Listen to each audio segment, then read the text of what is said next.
My Lords, at this stage, at the beginning of this stretching ahead, many amendments on homeschooling, I'd really like to thank the noble lady, the Minister, for her opening remarks. I think they were very helpful, and I think, certainly as a consequence, I won't be speaking on all the amendments that I put my name to, even though I think that there is a lot of scrutiny required so that we can make sure we get this right.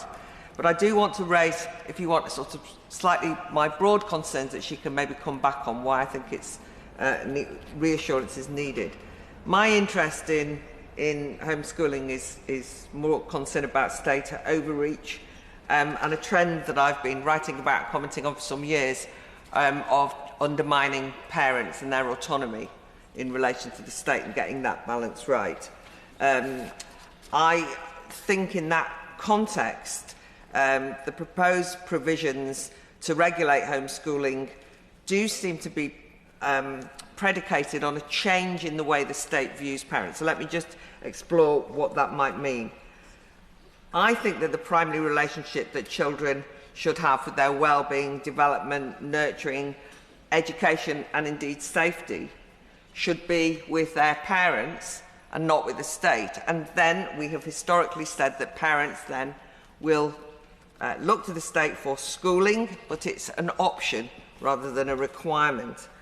And that I do think that there's a danger in some of the debate around homeschooling that families and parents are being undermined, and particularly that register of children not in school that seems to be making parents answerable to local authorities for the most intimate of details can understandably be seen as intrusive, disproportionate, and almost by default treats homeschoolers as a suspect category, a risky cohort.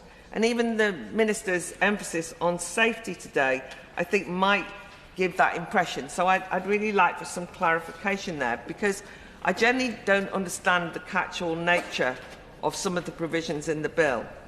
Of course it is, and it should be, within the scope of state authorities to have specific and special records relating to those children who there are good reasons to have concerns around in relation to homeschooling, as there are in relation to those who are in state schooling.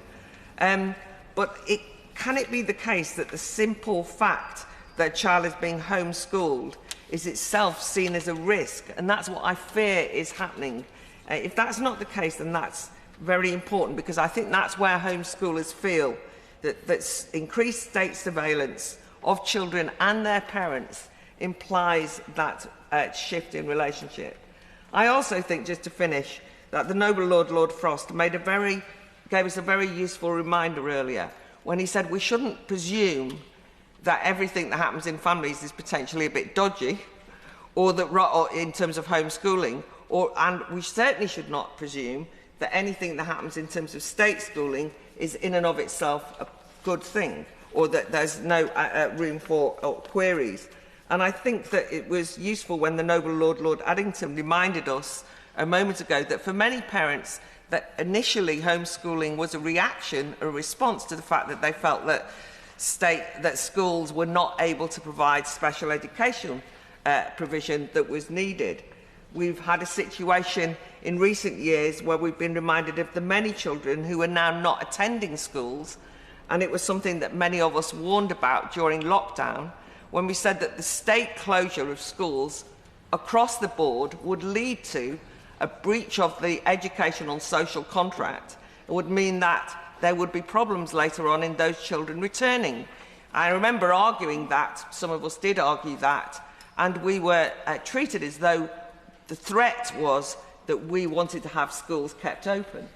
And at that stage, the fact that children were being forced into the home didn't mean that there was any concern about homeschooling in that situation. So I think the state made, some catastrophic errors during that time.